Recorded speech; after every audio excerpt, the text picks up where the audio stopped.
Hi everyone, I'm Simon Pearce, military genealogist for Ancestry and Forces War Records. And I'm very excited to share with you that we have released a brand new record collection on Forces War Records, the Second World War British Army medal cards.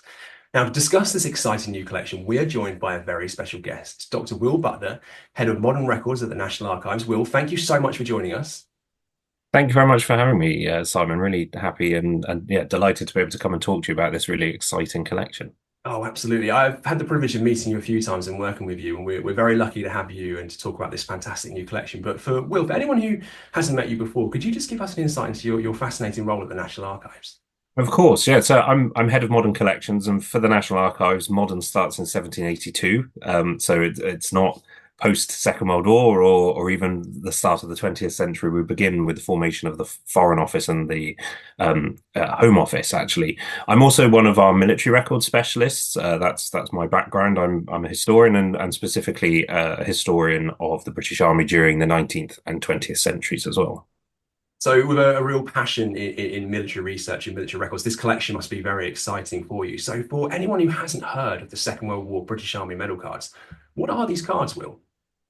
So they're essentially application cards for medals, which with people filled in, sent to the War Office. They're known as the CS20 cards to give them their kind of formal name. And essentially, individuals had to fill those in. And because I suppose certainly very differently to the First World War, an individual had to actually apply for their medals. They weren't automatically entitled to them. That means that there are no medal rolls, for example, which exist for the British Army during the Second World War. And it's really these cards that are, the kind of a key resource really in kind of telling us what medals someone was entitled to. But ultimately, as I say, that's, an individual had to fill them in. They had to fill in lots of information about themselves to kind of prove their credentials and what they were entitled to. And those were sent to the War Office before those medals were issued to them. What really excites me as well, Will, is that these haven't been accessible to the public before, or searchable. So this is going to be new for so many people to be able to search this fantastic collection and learn so much. So if we have maybe look at some examples together. What kind of thing can people learn by looking at these medal cards? And maybe we'll look at the card of Harold Spencer, who served with the parachute regiment during the Second World War. What kind of information is held on these cards? So yeah, lots of personal information, really importantly. So obviously things like name, address as well for many of them. Although some of that information might be redacted in these cards as well, which we can maybe come back to. There we've got things like the service number of the individual, which is often such a key piece of information for people. Either if you've already got it, it's a really useful piece of information to search records, particularly online, but it also can unlock other records for you as well.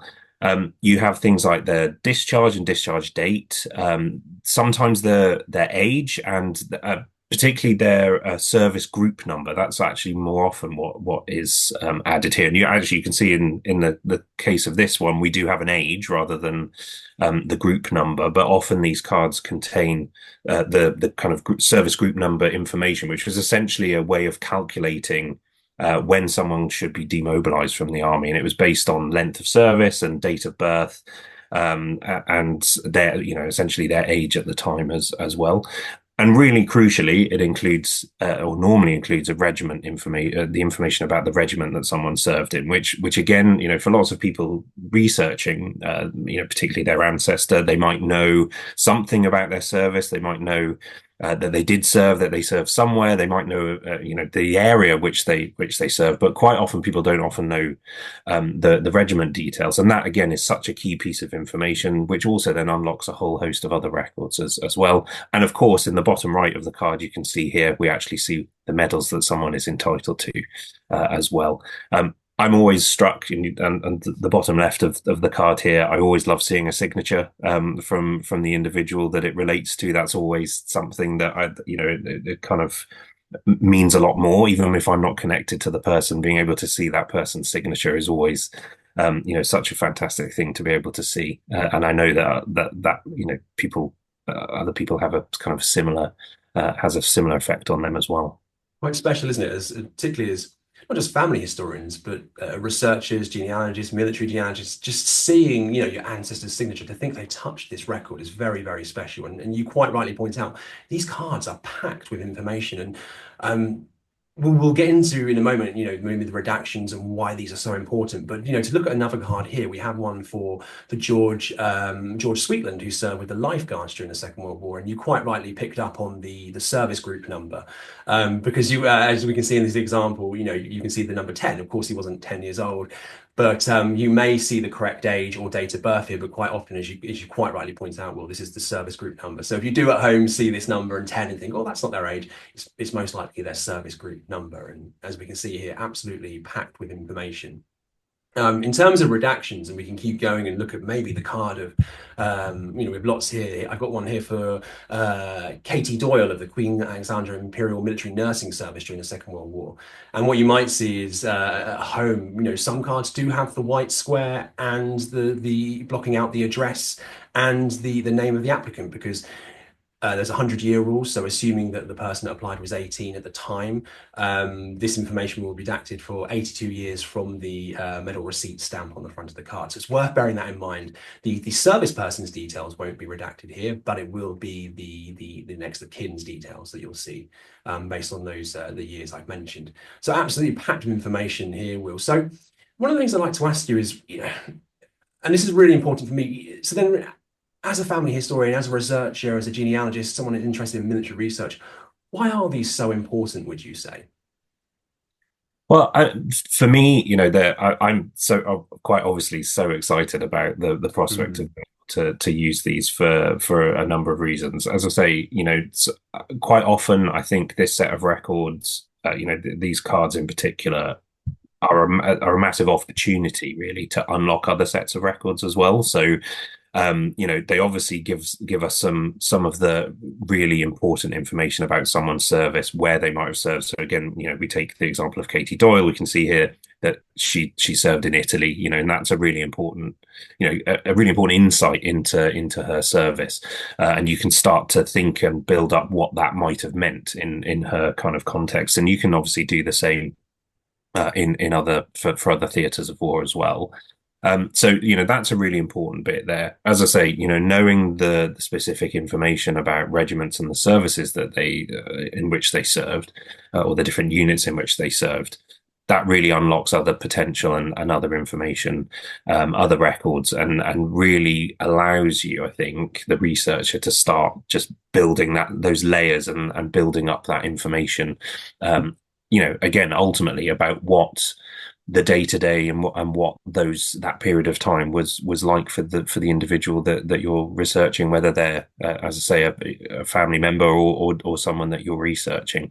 Quite often I'm researching lots of different people for lots of different reasons, not necessarily family members, and it's always so exciting to be able to look at material like such as this, to then use as a starting point. Sometimes it might even be an end point for you for some researchers, and it actually fills in some of those blanks that you weren't sure about already, or fills in information that you might have heard or kind of known about through family stories about someone's experiences as well. So these cards really help you to kind of get you very close to being able to confirm a lot of that information as well. I love the way you describe that as layers, because that's the case with research. There are so many records. You find one and it sparks that journey, and it leads on to another. And the clues, like the number that you find here, that can help you confirm the person in the records. This might not come as a surprise to you, Will, that within our community we hear quite often stories that, okay, I know my father, my mother, my grandparent, whoever, aunt or uncle served. Apart from the name, they know very little. And that's, I've been in that position before as well. And finding these cards, seeing the person's address, if they applied for their medals and their address, that can help you confirm the person. You may see another military record that just has a name and a number, and you can't distinguish, if that is your ancestor. But then when you see the address there, or maybe an age or something there that just helps to make that connection, it's so powerful, because it can then really open up your research. That's what really, really exciting there. I think that's going to make such a big difference to a lot of people. But of course, not everyone has applied for their record. So, if you haven't found your ancestor in the collection, it could be, Will, that the person hasn't applied for their record yet. Absolutely. Yeah, absolutely, and there are certainly gaps in these cards. Unfortunately, it's again that kind of frustrating part of research sometimes, isn't it? There's that sometimes the records that you might be expecting to find there isn't there. That does happen. Unfortunately, some of the records were also destroyed, unfortunately, before their transfer to us, and so that isn't helpful either from that point of view. But the hope is that people will find the individual that they're looking for, and also knowing that there are alternatives, or and there should be alternatives out there for people as well. So yeah, there are 2.5 million cards, I think. So kind of hopefully people will have some joy in finding the one that they're looking for. Absolutely, and we've covered we've actually written a blog, and you very kindly provided some information as well for that. That there are some regiments whose cards were destroyed before being transferred to the National Archives, and while there are some examples of surviving cards within those regiments, we've outlined that in the blog. So maybe I'll leave a comment in the video comments here where you can read that blog, and it can help you outline what you will find and what you won't, and give you some hints and tips as well. Well, I could spend hours, and I have already. I've been, looking through this collection. It's so interesting. It really is, but. I'm fascinated by the kind of makeup. There's British Army, there's nursing services, but what I found is really interesting is that, it helps us research our female ancestors, which is so important as well. So looking at this example here for Pamela Hickman, I mean, in the Auxiliary Territorial Service, the Women's Army, if you like, of the Second World War, my great aunt served in the ATS. It's very special to me, and hearing her stories of her service. And if your family member, your ancestor served in the ATS, you may find their record too, right, Will?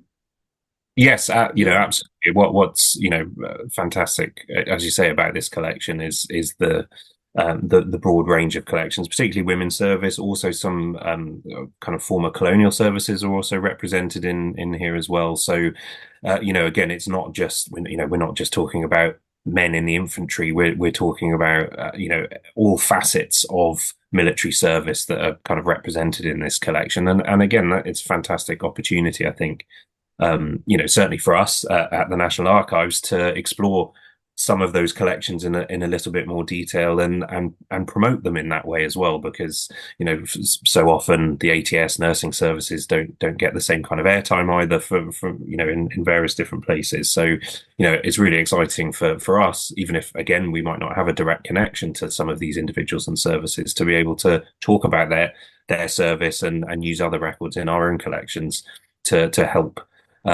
enrich those stories and promote those stories as well. It's so important to remember the sacrifices that these men and women made, and to keep these stories alive for future generations. And I'm so glad you mentioned as well that we have the colonial units, the overseas units that were administered by the War Office, and we have a card here for Emmanuel Victoire, who served with the Mauritius Pioneer Corps. I mean, I've really enjoyed looking through and finding these different units. I think I've had the King's African Rifles in there, and it's been really, really interesting to see, actually. So I've yeah, do urge you to have a good search and see what you can find in the collection. But Will, I found it really fascinating just trying to find, searching different addresses, locations, my local area, people, names from my area that I recognize. But I came across this really interesting card here for Frederick Mitchell. He served with the Beds and Hearts Regiment during the Second World War. His address was the Silver Pantry at Buckingham Palace. I just love the idea of these different members of the household staff, and I think Silver Pantry. There's something really fascinating there.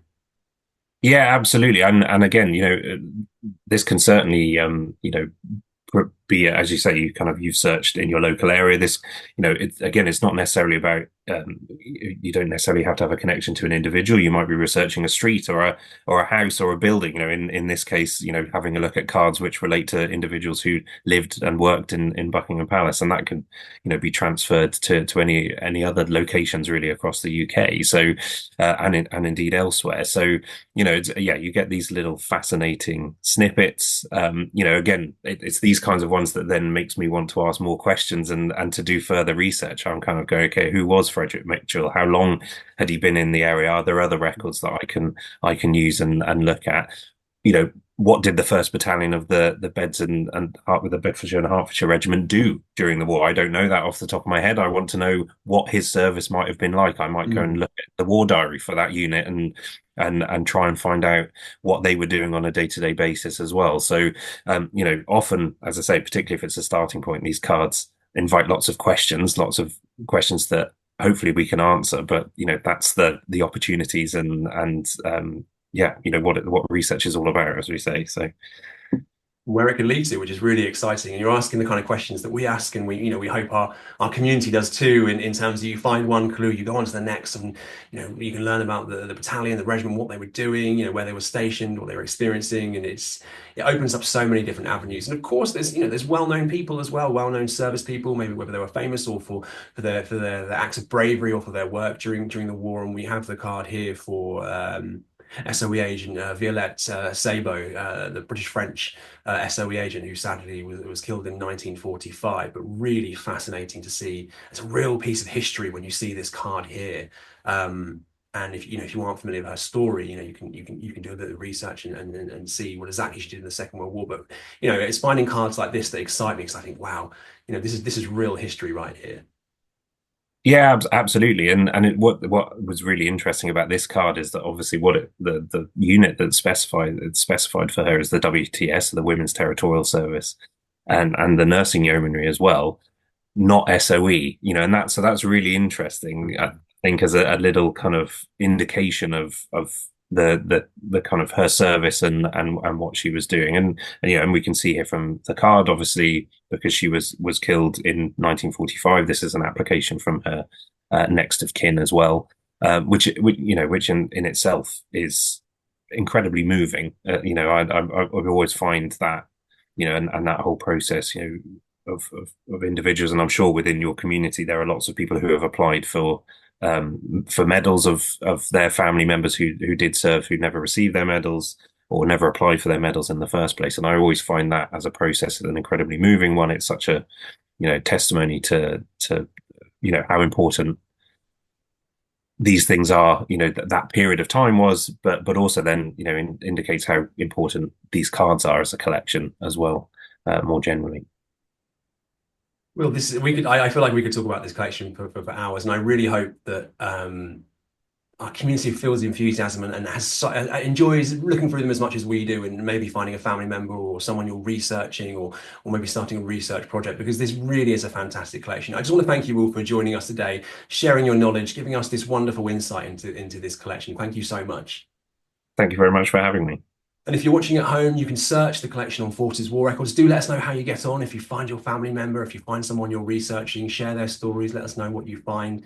Enjoy in searching the collection. Yeah, let us know what you find. Until we do this again, thank you so much.